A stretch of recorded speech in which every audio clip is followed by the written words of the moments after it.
রাস্তায় পড়ে যারা মার খেয়েছে, যারা গুলিবিদ্ধ হয়েছে, তারা সকলে আমার সন্তান। আপনারা সবাই নেমে আসুন।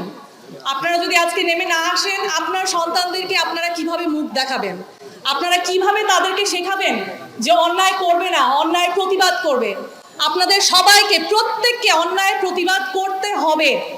যা যা অন্যায় আমাদের উপর হচ্ছে, আমরা আজকে ঠিকভাবে রাস্তায় বেরোতে পারছি না, আমাদের মোবাইল দেখবে কিনা সেই ভয়ে আতঙ্কিত হয়ে আছি। আমার সন্তানকে আমি বাসা থেকে বের করছি না, কতদিন হলো সে ছাদে যেতে পারছে না, কেন পারছে না? আমি এই প্রশ্নের জবাব চাই। আমি আমার সন্তানকে নিয়ে পার্কে যেতে চাই, আমি আমার সন্তানকে নিয়ে আমার ক্যাম্পাসের পথে পথে হাঁটতে চাই। আমি কেন পারছি না? আমি এই গুলির ভয় চাই না, আমাকে ধরে নিয়ে যাবে, আমাকে গ্রেফতার করে নিয়ে যাবে, এই ভয়ে আতঙ্কিত থাকতে চাই না। আপনারা সবাই নেমে আসুন। আপনারা এতদিনে আপনারা দেখে ফেলেছেন যে একত্রিত হলে সেটার জোর আসলে কত।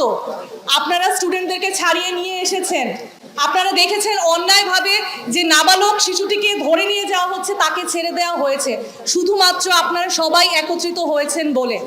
আপনারা সবাই বেরিয়ে আসুন, রাস্তা থেকে, ঘর থেকে রাস্তায় নেমে আসুন।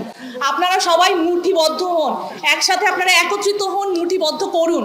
আপনারা আপনাদের প্রতি যত অন্যায় হয়েছে সেগুলোর দাবি আপনাদের তাদেরকে শেখাবেন রাস্তায়।